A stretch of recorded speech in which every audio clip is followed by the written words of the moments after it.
पाठीमागनं भिंतीवरनं चढून खाली उतरतो आणि त्या मुलाचा चाकूचा हात धरतो. चाकूचा धाक दाखवून त्या गळ्याशी चाकू लावत होता. काळजाचा ठोका चुकवण्यासारखंच होतं की बाबा शेवटी वडील या नात्यानं त्या मुलीला वाचवायचंय. आपण कुठेतरी पुढाकार घेतला पाहिजे, समाजासाठी काहीतरी केलं पाहिजे. मानसशास्त्राच्या अभ्यासक म्हणून ह्या घटनेकडे कसे पाहतो? आपण समाजासाठी देणं लागतो, ते मी त्या दिवशी केलं स्वतः. आपल्यासाठी दुसऱ्याचा जीव पण घेऊ शकेल असा माणूस आपल्याला आकर्षक का वाटतो? जे प्रेमाचं नातं आहे त्याच्यामध्ये ही हिंसा काय येते? मी माझ्यासाठी तो काय बी करल. त्यानं 2 हाफ मर्डर केलेत माझ्यासाठी. आज अशी परिस्थिती, शिक्षकांनी हातच लावायचा नाही मुलांना. शिक्षकांनी हात तर काय बोलायचं सुद्धा. तो उलट त्याच माणसानं म्हणत होता की तुम्ही इथं थांबू नका, तुम्ही निघून जाऊ, नाही तर मी हिला मारून टाकेन. इको पॉडकास्टच्या आजच्या भागात मी रवींद्र भारती आपणा सर्वांचं मनपूर्वक स्वागत करतो. गेल्या आठवड्यामध्ये सातारा शहरामध्ये एका युवकानं एका अल्पवयीन मुलीला गळ्याला जी चाकू लावण्याचा जो प्रकार केला तो आपण सर्वांनी समाज माध्यमावर पाहिलेला आहे. खरं तर ह्या प्रकारच्या घटना किंवा या प्रकारच्या बातम्या आपण सातत्यानं सोशल मीडियावर आणि माध्यमातून ऐकत असतो, त्यामुळे आपल्याला त्याबद्दलचं फारसं काही नवल वाटत नाही. पण सातारा शहरामध्ये अशा प्रकारची घटना घडण्याची ही पहिलीच वेळ आहे. त्यामुळे आपल्याला आजपर्यंत असं वाटत होतं की ही अपप्रवृत्ती आपल्यापासून फार दूर आहे, पण या निमित्तानं आपल्या दारापाशी आलेली आहे ही बघितल्यावर आपण सर्वजण खरं तर शॉक झालो नाही. आणि त्यामुळं आपण आज या घटनेच्या बाबत किंवा ही घटना का घडते याबाबत चर्चा आजच्या भागामध्ये करणार आहोत. या आजच्या भागात चर्चा करण्यासाठी आपण ज्या घटनेबाबत बोलत आहोत या घटनेमधील रिअल हिरो जे या घटनेचे साक्षीदार आहेत आणि ही घटना घडत असताना त्या ठिकाणी प्रेक्षक म्हणून न बघायची भूमिका न घेता कृतिशील नागरिक या नात्याने त्यांनी ही घटना थांबवण्यासाठी प्रयत्न केलेले उमेश आडागळे आज आपल्या बरोबर आहेत. त्याचबरोबर या घटना का घडत आहेत आणि या घटना आपण रोखू शकतो का याबद्दल सांगण्यासाठी, अधिकारवाणीने सांगण्यासाठी आपल्या बरोबर असणाऱ्या मनोविकार तज्ज्ञ आणि मानसशास्त्राच्या अभ्यासिका डॉक्टर राजश्री देशपांडे आपल्या बरोबर आहेत. त्यांचं या दोन्ही पाहुण्यांचं मी या कार्यक्रमामध्ये मनपूर्वक स्वागत करतो. आपण जी घटना गेल्या आठवड्यात घडली त्या घटनेपासूनच चर्चेला सुरुवात करूया. तुम्ही त्या घटनेचे प्रत्यक्ष साक्षीदार, तुम्ही प्रत्यक्ष त्या घटनेमध्ये सहभागी होता. अनेकांनी ते जो व्हिडिओ सोशल मीडियावर किंवा समाज माध्यमावर आला तो पाहिलेला आहे. त्या व्हिडिओमध्ये जर बघितलं असेल तर एक युवक पाठीमागनं भिंतीवरनं चढून खाली उतरतो आणि त्या मुलाचा चाकूचा हात धरतो आणि मग त्यामुळं एक मोठा पुढं होणारा अनर्थ टळतो. तर ती व्यक्ती म्हणजे उमेश. तर उमेशांना मी या निमित्तानं विचारू इच्छितो की तुम्ही त्या घटना पूर्ण पाहिलेली आहे, तुम्ही त्या घटनेमध्ये सहभागी पण होता, तर ती घटना आम्हाला तुमच्याकडून ऐकायला आवडेल की तुम्ही त्या घटना कशी झाली किंवा काय तिथली परिस्थिती ते आम्हाला सविस्तर सांगा. त्या दिवशी दिनांक 21/7 रोजी मी साधारण 3-3:30च्या दरम्यान यशवंत हॉस्पिटल अनिल पाटील सरांचं तिथे एक व्हिजिट दिलेली ब्लड बँकेच्या कामानिमित्त. तर ती व्हिजिट उरकून मी बाहेर आलो. बाहेर आल्यानंतर समोरच एका अपार्टमेंटच्या बेसमेंटला काही आवाज आला. तर मी म्हटलं काय झालंय बघावं, जाऊन तिथं गर्दी जमली, काय झालंय ते बघावं. मी नुकतंच असं पुढे गेल्यानंतर एक लहान मुलगी एका म्हणजे मुलाच्या जे त्यानं एक त्याच्या डाव्या हाताने तिला घट्ट पकडून चाकूचा धाक दाखवून त्या गळ्याशी चाकू लावत होता. मी पहिल्यांदा बघितलं, मी शॉक झालो की हे बाबा असं काय चाललंय. नंतर मग हळू म्हणजे मी पुढे गेल्यानंतर कळालं की तो मुलगा तिला ब्लॅकमेल करत होता किंवा बोलत होता की बाबा तू माझ्याशी बोलत नाही, मी तुला मारून टाकणार आहे, असं बरंच काही चाललेलं त्यांचं. माझ्या लक्षातच येत नव्हतं प्रकार. नंतर हळूहळू लक्षात आल्यानंतर तिथं बरीच गर्दी जमल्यानंतर तिथं जे माणसं होती ती त्याला सांगत होती, समजत होती की बाबा तिला सोड, आपण बसून बोलू किंवा काय असेल ते, तुम्ही इथं थांबू नका, 2 जण इथून निघून जावा, असं तिथली माणसं स्थानिक बोलत होते. तर तो काय ऐकण्याच्या मनस्थितीत नव्हता. तो उलट त्याच माणसानं म्हणत होता की तुम्ही इथं थांबू नका, तुम्ही निघून जावा, नाहीतर मी हिला मारून टाकेन.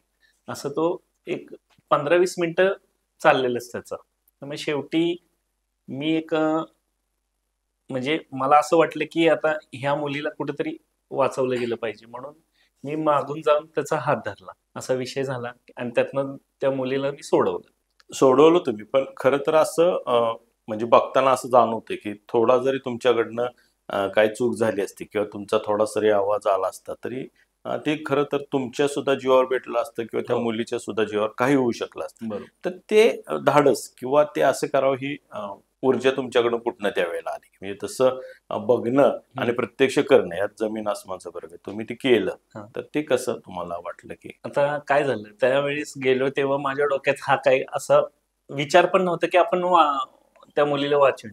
पण एक माझं मत होतं की आपण कुठेतरी पुढाकार घेतला पाहिजे आणि समाजासाठी काहीतरी केलं पाहिजे.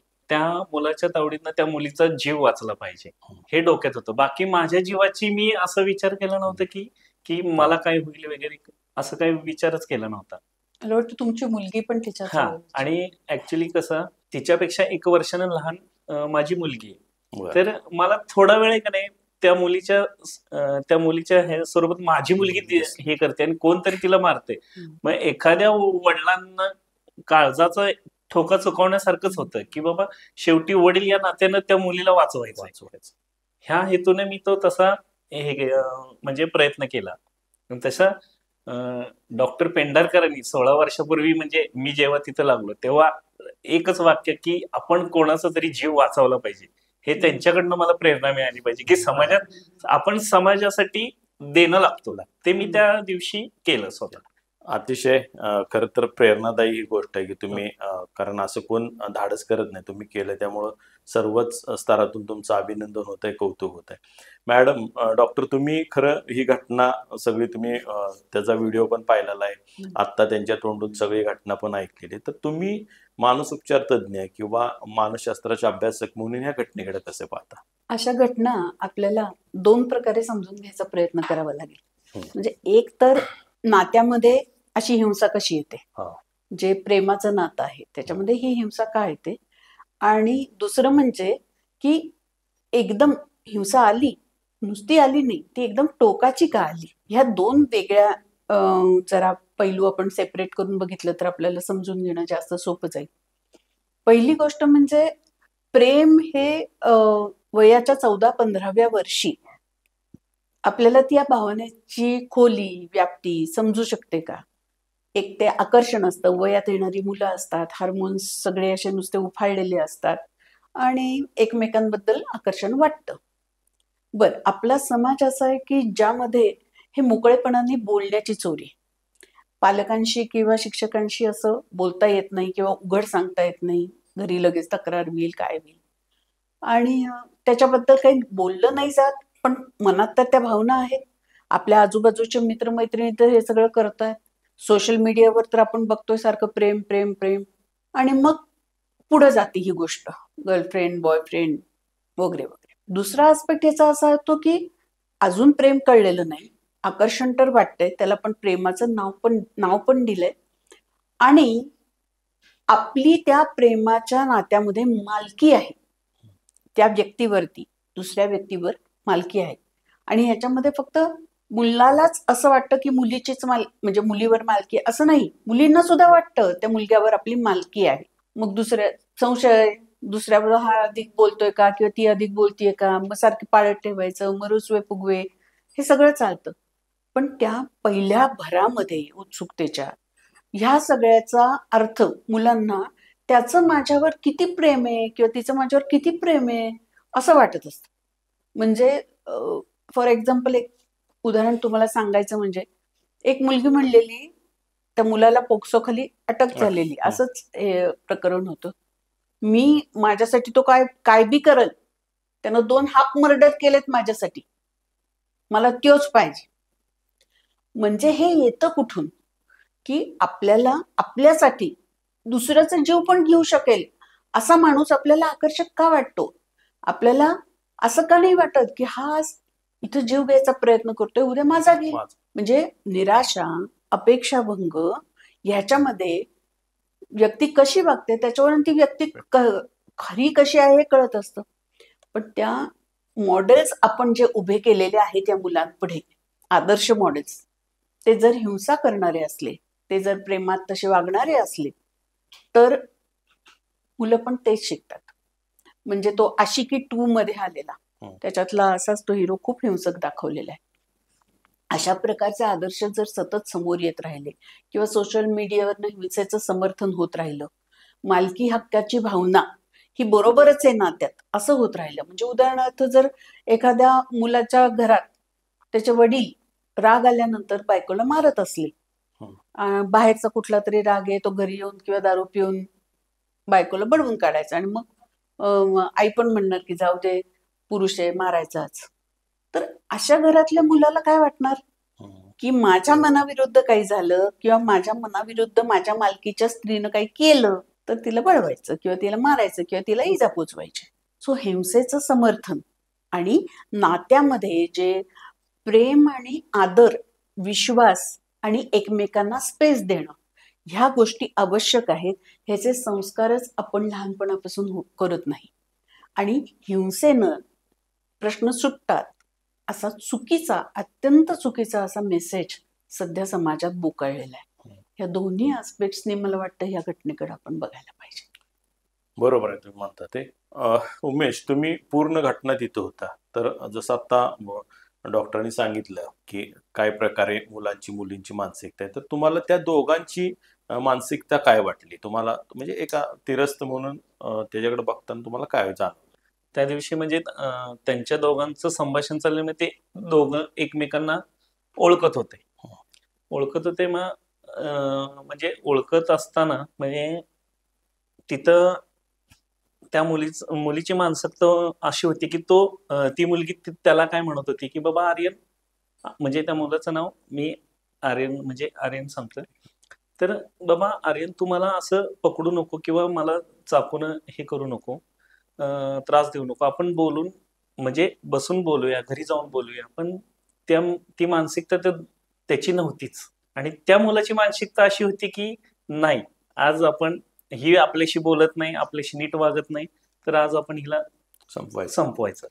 ही मानसिकता तिथं. पण ती जी घटना समजा तुम्ही अर्धा तास चालली होती, तर त्या मुलीचा मला वाटतंय की एक रोल असा चांगला होता की तिच्यामुळेच ती स्वतः वाचली, की ती भिली नाही, ती त्या मुलाशी बोलत होती की ज्या पद्धतीनं त्याच्याशी संवाद साधत होती. त्यामुळे मला असं वाटतं की त्यामुळे सुद्धा तिचं, तसं जर म्हणलं तर तिचं कौतुकच आहे. तिनं एवढा उशीर त्याला अजिबात म्हणजे कुठली पुढचं जे पावलं उचलू नये म्हणून तिनं त्याला सतत गुंतून ठेवला, बोलत ठेवला की बाबा आर्यन थांब, किंवा मम्मी आली, मम्मीशी बोलू आपण. त्या मुलीची आई पण तिथं समोर आली काही वेळानं, मम्मीशी बोलू, म्हणजे तिचं कौतुकच आहे. तसं हा खरं प्रत्येक मुलीनं म्हणजे त्यांना जोपर्यंत एखादं मदत कार्य मिळत न भीता तुम्ही बोललं केलं पाहिजे, त्यात सामोरं गेलं पाहिजे. तुम्ही त्या मुलीचा जीव वाचवला, तसं त्या मुलाकडनं सुद्धा अनर्थ होऊ नये म्हणून सुद्धा एक वाचवलं. म्हणजे त्याच्याकडनं सुद्धा एखाद्या वेळेला तुम्ही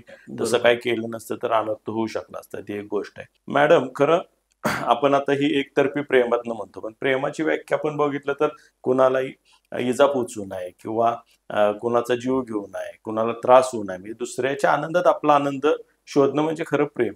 पण हे जी आपण आता ही तरुण पिढी बघतोय की प्रेमाच्या नावाखाली हे कुठल्याही थराला चालले, तर हे का होते? म्हणजे हे होण्याचं कारण घरातले संस्कार, शाळेतले वातावरण, का सोशल मीडिया, पण कशा पद्धतीनं म्हणजे तुम्हाला असं म्हणायचं असं व्हायला कोण जबाबदार आहे? कोण जबाबदार आहे खरं असं? आणि हे आता साताऱ्यात पहिल्यांदा झालं म्हणून आपल्याला वाटतं, पण आपण रोजच ह्या खरं बातम्या कुठं ना कुठेतरी वाचतोय. आणि साताऱ्यात पहिल्यांदा झालं म्हणजे ही दिसली पहिल्यांदा असं झालं असेल आपल्या, पण हे त्याची चर्चा जास्त झाली म्हणून एखाद्या वेळेला असेल, तर हे ह्याला जबाबदार कोण आहे? आपण कुणालाही जबाबदार धरताना त्याच्याकडे बोट दाखवताना 4 बोट आपल्याकडे असतात. त्यामुळं आपण आधी आपली पालक म्हणून भूमिका तपासून पाहायला पाहिजे. आपण आपल्या मुलांना वाढवताना काय कमी पडतंय? आपला त्यांच्याशी संवाद कमी पडतोय? आपण स्त्री पुरुष नात्याविषयीचं जे एक विश्वासाचं, आश्वासक, प्रेमाचं, आदराचं, इक्वलिटी, समानतेचं नातं त्यांच्यासमोर ठेवत नाहीये, म्हणून त्यांना सतत मी होल्ड करत घेणार नात्याचा, मी मालक आहे ह्या नात्याचा, असं वाटण्याची भूमिका तयार होती की काय? त्यांना जी इन्सिक्युरिटी आतनं वाटतेय की माझ्या हातातनं हे गेलं तर मला दुसरं काही मिळणार नाही. ही इन्सिक्युरिटी त्यांना सगळ्याच गोष्टीबद्दल वाटतेय का फक्त प्रेमाच्या नात्याबद्दलच वाटतेय?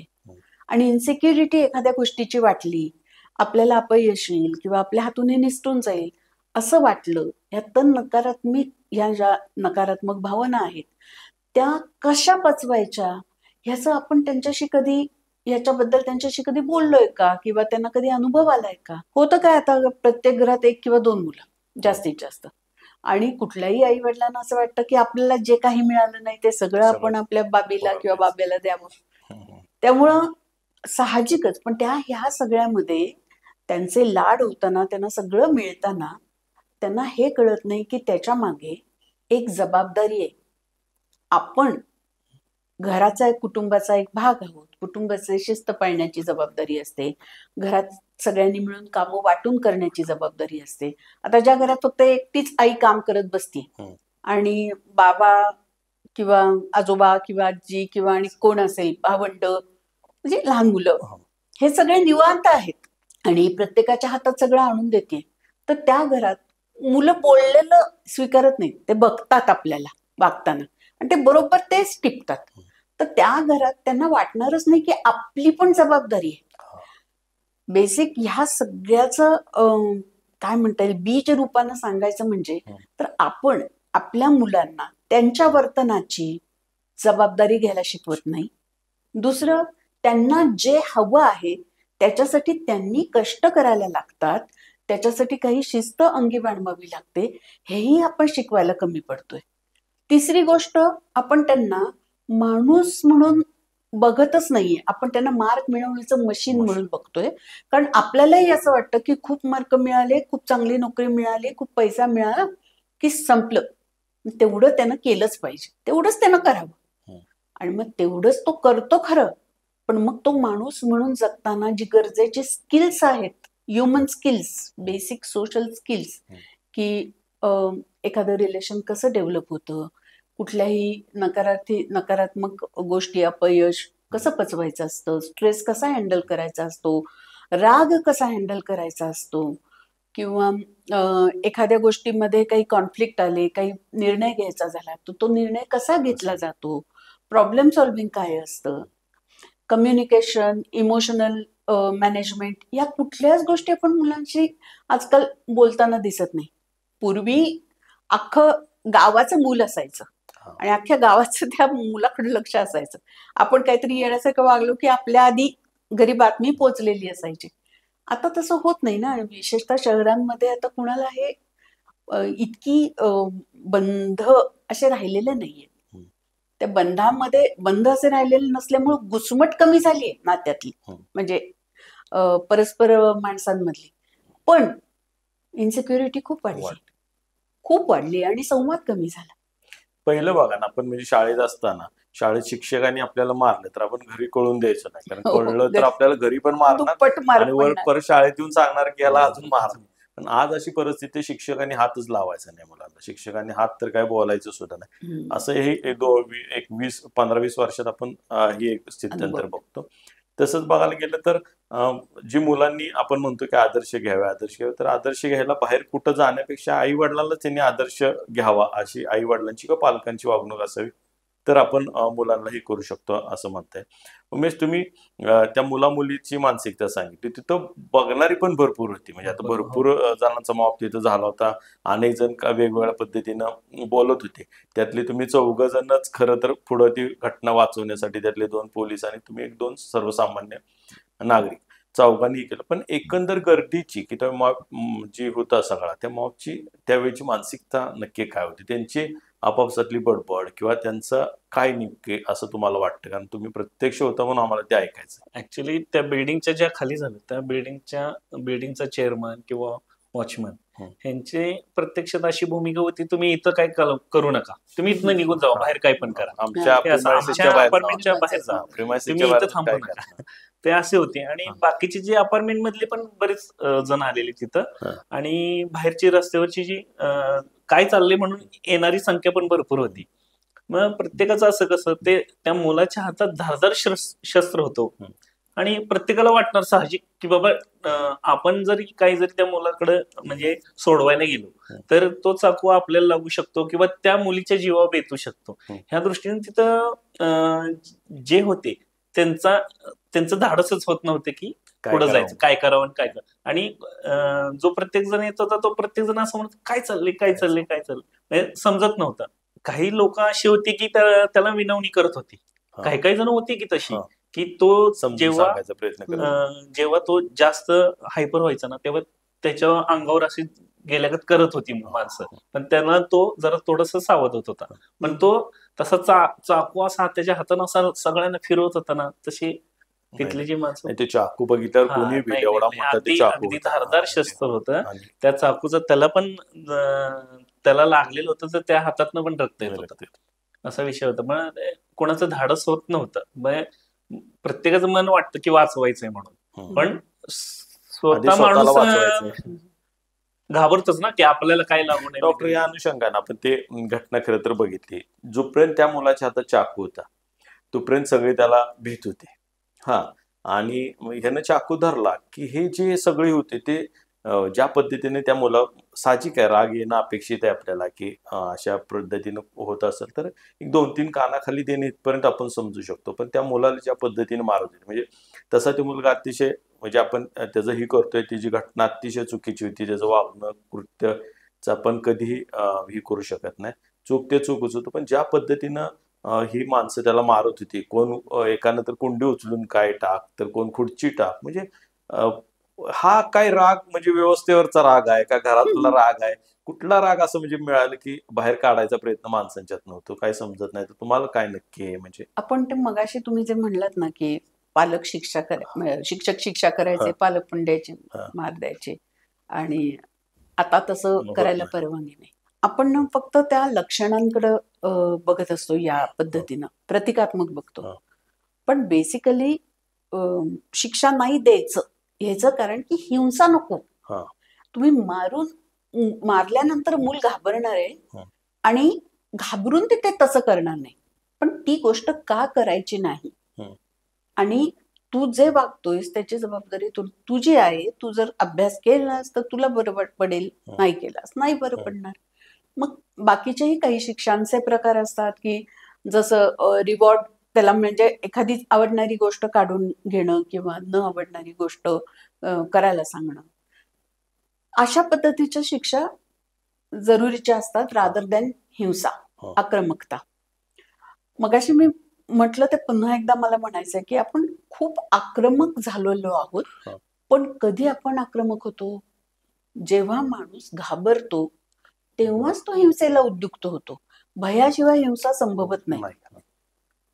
आता संभवते कारण त्याला ग्लोरिफिकेशन मिळालं, पण अदरवाईज एक अगदी इंटरनल इन्स्टिंक्ट असते की जो कुणालाही मारणार नाही माणूस, किंवा जो माणसाला हिंसा मान्य नाही असा सुद्धा माणूस कधी हिंसक होतो? जेव्हा त्याला भीती वाटते तेव्हा, कुणीतरी आपल्या अंगावर येईल वाटतं तेव्हा, आपल्याला स्वतःचं किंवा कुणाचं तरी रक्षण करायचं असं वाटतं तेव्हा.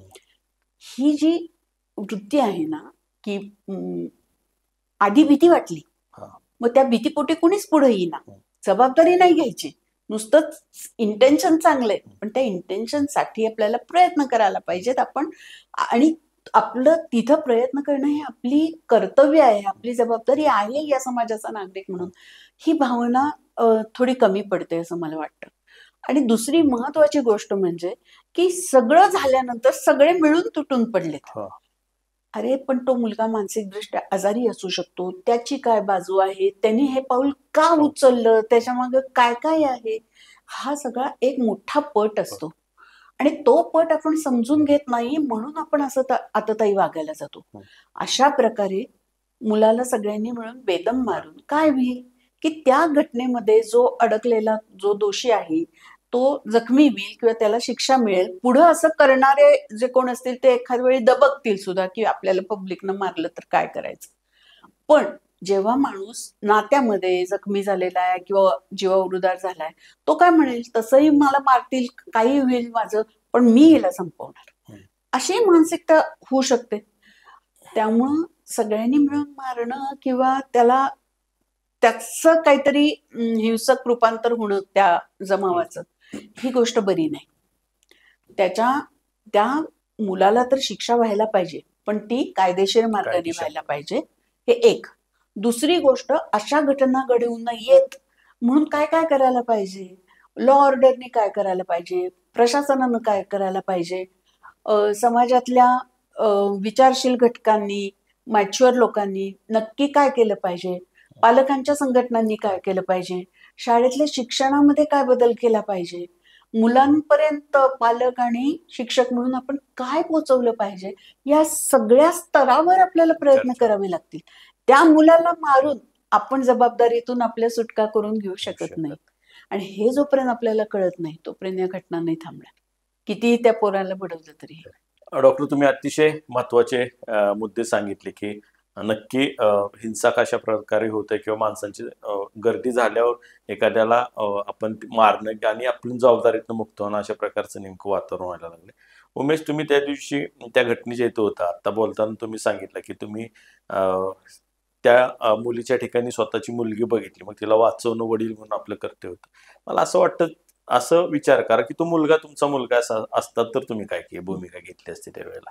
तेव्हा पण आहे का नाही, शक्यतो आपल्या मुलाकडनं कुठला गुन्हा होणार ह्याची दक्षता मी घेतली असते. आणि अगदी म्हणजे त्याला हे जो त्यानं कायदा हातात घेतोय ह्या समज दिली असते की बाबा हे नको असं करू, आणि मी खरोखर अडवलं असतं त्यावेळेसच.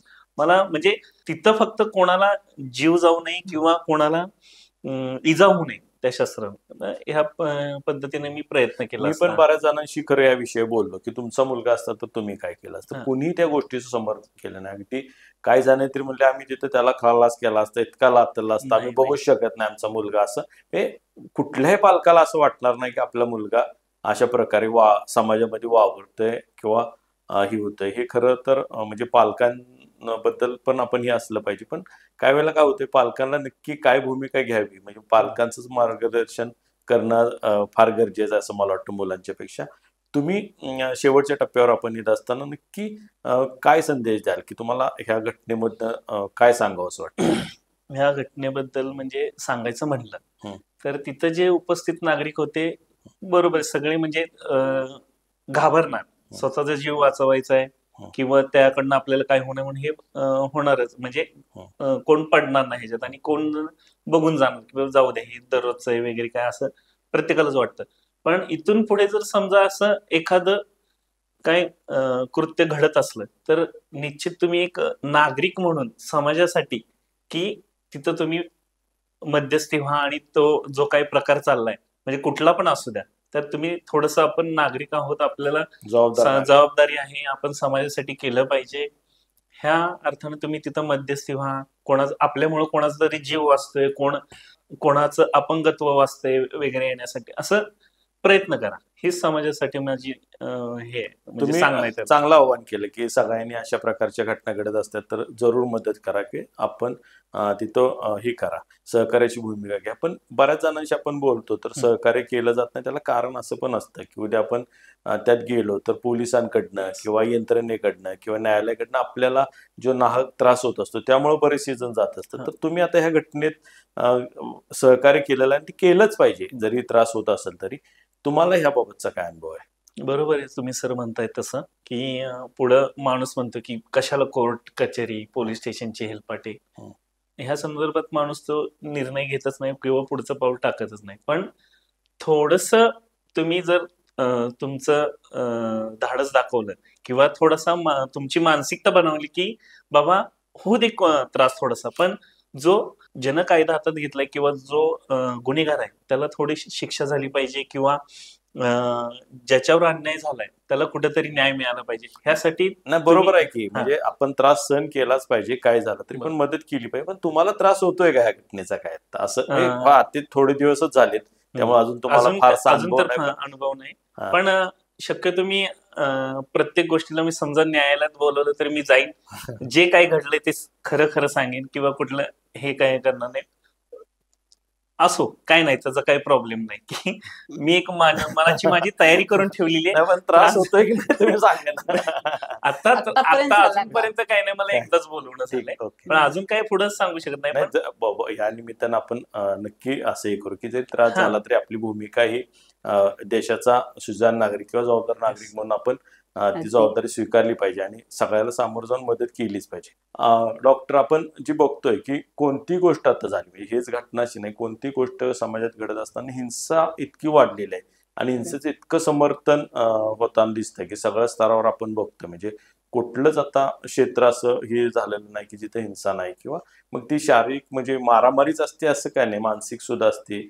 तर ह्याला एक राज्य मान्यता म्हणू आपण किंवा समाज मान्यता मिळायला लागलेली आहे. तर खरंय. त्याचं नक्की कारण काय? म्हणजे असं समाज इतका म्हणजे आपण वाचण्यात येते की समाजात गुंड होणं आपण समजू शकतो, सोपं आहे. पण गुंडाला राजमान्यता मिळणं हे फार घातक आहे. तर हे जे होत चाललंय त्याला कारण किंवा त्याच्याकडे आपण कसं बघता?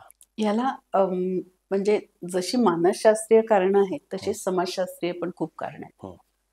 ज्या समाजामध्ये माणसाला स्वतःला आयडेंटिटी नाही, ओळख नाहीये, ज्या समाजामध्ये त्याला आपण कुणाचे तरी देणं लागतो किंवा कुठल्या म्हणजे अगदी कुठल्याही या गावचं मी नागरिक आहे असं होत नाही ना. आता गावातून स्थलांतरित शहरात स्थलांतरित झालेली लोक असतात, त्यांना असं वाटत नाही ना की हे आपल्याला इथं कुणी ओळखतोय. त्यामुळं तो जो एक परिचित लोकांमध्ये आपण वावरताना आपण जास्त नैतिक आणि सज्जन विवेकानं वागतो, आणि जेव्हा आपण परिचित लोकांमध्ये नसतो तेव्हा आपण अधिक अनहिंज्ड होतो, म्हणजे मनाला येईल तसं वागतो. थोडक्यात हा एक भाग आहे. दुसरा भाग आहे तो म्हणजे मी आता या घटनेमध्ये तो मुलगा जी हिंसा करायला बघतो आणि नंतर त्या मुलाच्या बाबतीत समाज जी हिंसा करायला बघतो, ते एकाच नाण्याच्या दोन बाजू असं म्हणून बघते. कारण कुठल्याही गोष्टीवरचं हिंसा हे कसं उत्तर असेल? तर हिंसा हेच एकमेव उत्तर आहे. कायद्याचा उपयोग नाही, माणसं काही करत नाहीत, आपल्याला सरकारकडून काही होणार नाही, पोलीस आपल्यालाच त्रास देतील, असं काहीतरी व्यवस्थेबद्दलचं मत सर्वसामान्यांचं बनत चाललेलं आहे. दुसरी गोष्ट, हिंसा केल्यानंतर अशा माणसांचा सत्कार होतो. तुरुंगातून सुटून आलं की त्याचा सत्कार होतो, त्याला पुन्हा जय जयकार होतो, तो पुन्हा आपला नेता म्हणून आपण निवडून देतो अशा माणसांना. म्हणजे कुठेतरी समाज म्हणून आपण ह्या हिंसेला राजमान्यता देण्यात आपण जबाबदार आहोत. आपल्याला असं वाटतं का की हे सगळं आपल्या बाबतीत घडलं तर ते बरोबर आहे? नाही. आपल्याला वाटतं नाही नाही असं कसं, हा नियम आहे, हा न्याय आहे, काही आपण म्हणतो ना मोगलाई आहे का, असं कसं होईल, असं कसं तुम्ही करता माझ्या बाबतीत. म्हणजे उदाहरणार्थ पार्किंगमध्ये कुणीतरी तुम्ही छान गाडी लावली आणि गाडी तुमची टोकायली, तुम्हाला चालेल का की मी पार्किंगच्या नियमानुसार गाडी लावली? म्हणजे जिथं मनाला येईल तसा बळाचा वापर करून ज्या समाजामध्ये पॉवर हे केली जाते, एक्झिक्यूट केली जाते, तिथं तो समाज हा शांत नसतो. त्या समाजात अत्यंत अस्वस्थता असते, अविश्वास असतो, कुणीही आपलं काही भलं करणार नाही असं वाटत असतं, आणि मग त्यांना सगळ्यात शेवटचा मार्ग म्हणून हिंसाचं बरोबर आहे असं वाटू लागतं. बरं, त्यांना असं वाटायला लागतं आणि त्याच बरोबरीनं हिंसेचं उदात्तीकरण होतं. हिंसा केलेली लोक खरोखरच पॉवरमध्ये आहेत किंवा मोठ्या स्थानावर आहेत किंवा त्यांचा असा सत्कार बित्कार होतोय असं म्हणल्यानंतर लोकांना वाटतंच ना की इट्स नॉट रॉंग. आणि तिसरी सगळ्यात महत्वाची गोष्ट, सोशल मीडियावर ज्या पद्धतीने हिंसेचं अति बिभत्स असं चित्रण आहे, उघडं नागडं चित्रण आहे, त्यामुळं लहान मुलांना लहानपणापासून मुलं मोबाईल बघतायत, त्याच्यातले ते गेम्स खेळतायत. आया मुलांना जेवायला घालायचा कंटाळा आलाय, माझ्या मागे लय काम आहेत, दुसरं कोण पोराची जबाबदारी घ्यायला नाही म्हणून पोराच्या हातात मोबाईल थोपवून देत आहेत. वडील पोराला जरा जाओ त्यांना फिरवून आणा म्हणून ते फिरायला गेलेत, हे स्वतःचा मोबाईल बघतोय, पोरग स्वतःचा मोबाईल बघतोय, अशी अवस्था असते.